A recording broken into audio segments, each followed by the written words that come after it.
సేలంలో బాల్యం. తన కుమారుడైన నరసింహుని సేలంలోని పాఠశాలలో చేర్పించారు. అప్పటికే ఆయన భవానీలో తమ ఇంటికి వచ్చిన గురువు వద్ద అక్షరాలు, ఇతర ప్రాథమిక అంశాలు నేర్చుకుని ఉన్నారు. నరసింహ మనోవైఖరి, ఆత్మస్థైర్యం ఆ వయసులోని ఇతర పిల్లల కంటే చాలా ఉన్నతంగా ఉండేవి. ఆయన చదువులో అమిత కుశలునిగా ఉండేవారు. సైద్ధాంతిక విషయాల కన్నా ఆయన ఆచరణాత్మక, పరిశీలనాత్మక విషయాల పట్ల ఎక్కువగా దృష్టి కేంద్రీకరించేవారు.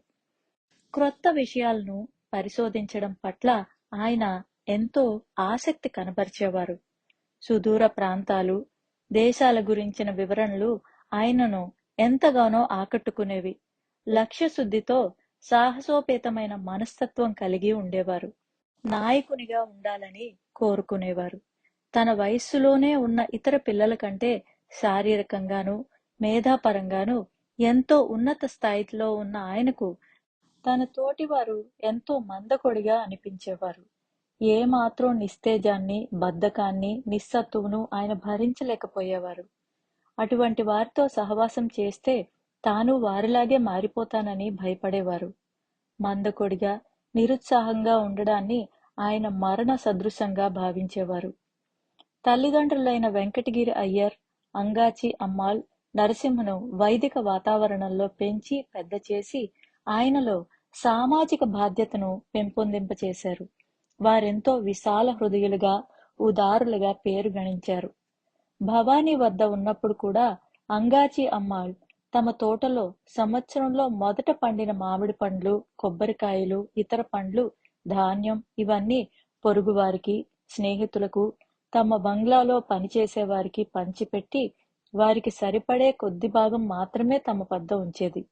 నరసింహస్వామి తరువాతి కాలంలో ఈ విషయాన్నే స్మరిస్తూ స్వచ్ఛందంగా సమాజ సేవ చేయడం నేను మా అమ్మ నుంచే నేర్చుకున్నాను అన్నారు. నరసింహ తండ్రి అయిన వెంకటగిరి అయ్యార్ ఎంతో పండితుడు, మేధావి. రాత్రి వేళల్లో ఆయన కుటుంబ సభ్యులను, ఇరుగు పొరుగు వారిని, స్నేహితులను సమావేశపరిచి రామాయణము, మహాభారతము, భాగవతము వంటి పురాణాలను చదివి వినిపించేవారు. పండుగ సమయాలలో ఆయన సాధువులు, పండితులను ఇంటికి ఆహ్వానించి వారి ప్రసంగాలను ఏర్పాటు చేసేవారు. భారత, రామాయణాలను చిత్రీకరించిన పటాలు కూడా ఆయన వద్ద ఉండేవి. ఈ ఇతిహాసిక నాటకాలను, ఘట్టాలను తిలకించే భాగ్యం నరసింహకు అనేక సార్లు దక్కింది. వాటిలోని పవిత్ర ఋషులు, యోగులు జీవితాలు ఆయన్నెంతో ఆకర్షించేవి. వారి శక్తులు, దివ్య దృష్టి, మేధస్సు, రాజులు, చక్రవర్తులను సైతం ఆజ్ఞాపించగల వారి హోదా అతన్నెంతో ముగ్ధుని చేసేవి. సాధువు అంటే అర్థం తెలియకపోయినా ఆ లక్షణాలు చూచి తాను కూడా వారిలా సాధువు కావాలని కోరుకునేవారు. వెంకటగిరి అయ్యార్ మూఢ విశ్వాసాలను ఏమాత్రం ప్రోత్సహించేవారు కాదు. ఆయన తన ఇంట్లో జరిగే దైవ సంబంధ వైదిక కార్యక్రమాలలో ముస్లిం పాటలు పాడడాన్ని ఏమాత్రం అడ్డుకునేవారు కాదు.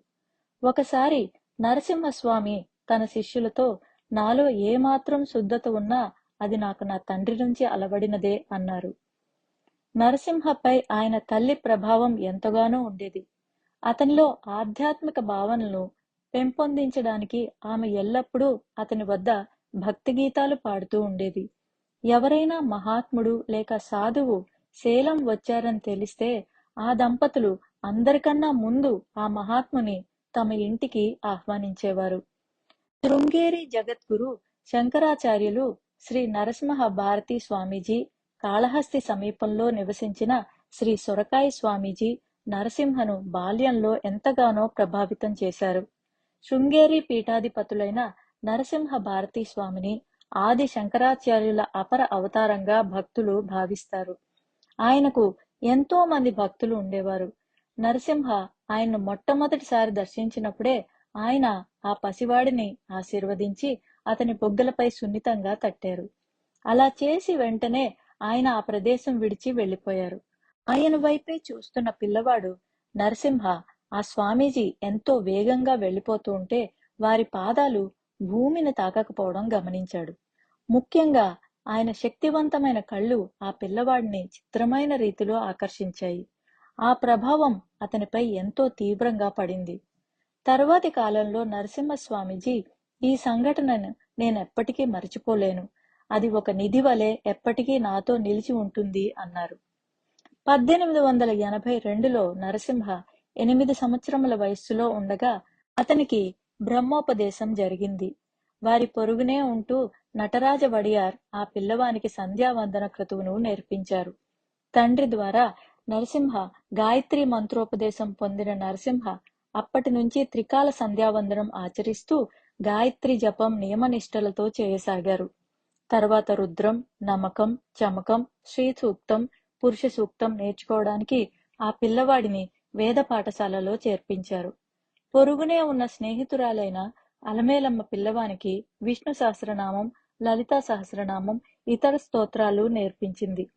ప్రతిరోజు సాయంత్రం 4 గంటలకు అలమేలమ్మ తమిళంలో కన్నా శ్లోక సొల్లువా అనగానే ఆ పిల్లవాడు పరిగెత్తుకుంటూ ఆమె ఇంటికి వెళ్లి ఆ స్తోత్రాలన్నీ నేర్చుకునేవాడు.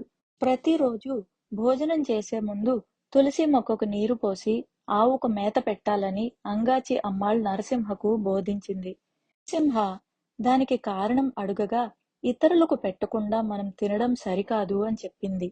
అంగాచి అమ్మాళ్ తన ఇంటికి బిచ్చగాళ్లు ఎప్పుడు వచ్చినా వారికి భిక్షనిచ్చేది. ఒకరోజు ఆమె ఒక దృఢకాయుడైన బిచ్చగానికి ధర్మం చేస్తుండగా నరసింహ అడ్డుపడి అతనికి ఇవ్వడం తగునా అన్నారు. దానికి సమాధానం చెబుతూ ఆమె, ఎవరు అర్హులో ఎవరు అనర్హులో నిర్ణయించడానికి మనం ఎవరం? మన వద్దకు సహాయం కోరు వచ్చేవారందరూ మనుష్య రూపంలో ఉన్న భగవంతుని రూపాలు. అందుకే మనం చేయగలిగినంత సహాయం మనం వారికి చెయ్యాలి అని చెప్పారు. ఆమె అస్పృశ్యుల పట్ల కూడా ఎంతో దయతో మెలిగేది. ఆమె నుంచే నరసింహుడు అందరికీ ఇచ్చేవాడు భగవంతుడు, ఇవ్వనివాడు ప్రేతం అని నేర్చుకున్నారు. కర్మయోగమును సరిగ్గా అర్థం చేసుకుని ఆ భావనతో చేసిన సేవ జీవునిలోని ఉన్న శివుని పూజించడం అని అంగాచి అమ్మాళ్ ద్వారా నరసింహకు బోధపడింది. అదే భగవత్ సాక్షాత్కారానికి, ఆత్మ సాక్షాత్కారానికి ముఖ్యమైన సాధన అని ఆయన తెలుసుకున్నారు. నరసింహ తల్లి పొరుగువారికి అవసరంలో ఎంతో సహాయపడేది. ఒకసారి వారి ప్రక్క ఇంటి ఆవిడకు అనారోగ్యంగా ఉన్నప్పుడు ఆమె తన ఇంటిలో వంట పూర్తి చేసి వారి ఇంటికి వెళ్లి వండిపెట్టింది. నరసింహ ఇది చూచి ఆమెతో, అమ్మా, నువ్వు నిస్వార్థపరురాలివి, నువ్వు ముందు వారికే వంట చేసి తర్వాత మన ఇంట్లో వండవచ్చు కదా అని ప్రశ్నించారు. దానికి ఆ తల్లి, నేను ముందు వాళ్ళ ఇంటిలో వండితే వారు దాన్ని తినే సమయానికి అది చల్లారిపోతుంది అని చెప్పగానే ఆ సమాధానం సూటిగా నరసింహ హృదయాన్ని తాకింది. విశాల హృదయురాలైన అంగాచి అమ్మాళ్ తన కుమారునికి తానే ఒక గొప్ప గురువైంది. తన తరువాతి రోజుల్లో నరసింహస్వామి తన గురించి తాను ఎప్పుడు మాట్లాడేవారు కాదు, కానీ తనపై తల్లి ప్రభావం గురించి మాత్రం అప్పుడప్పుడు చెబుతూ ఉండేవారు. సేలంలో పాఠశాల విద్య పూర్తి అయిన తర్వాత నరసింహ పై చదువుల కోసం మద్రాసు వెళ్లారు. ఇంటర్మీడియట్, బిఏ తర్వాత లా చదివారు. సచిదానంద సద్గురు శ్రీ సాయినాథ్ మహారాజ్ కీ జై. పూజ్య శ్రీ నరసింహ స్వామీజీ కీ జై.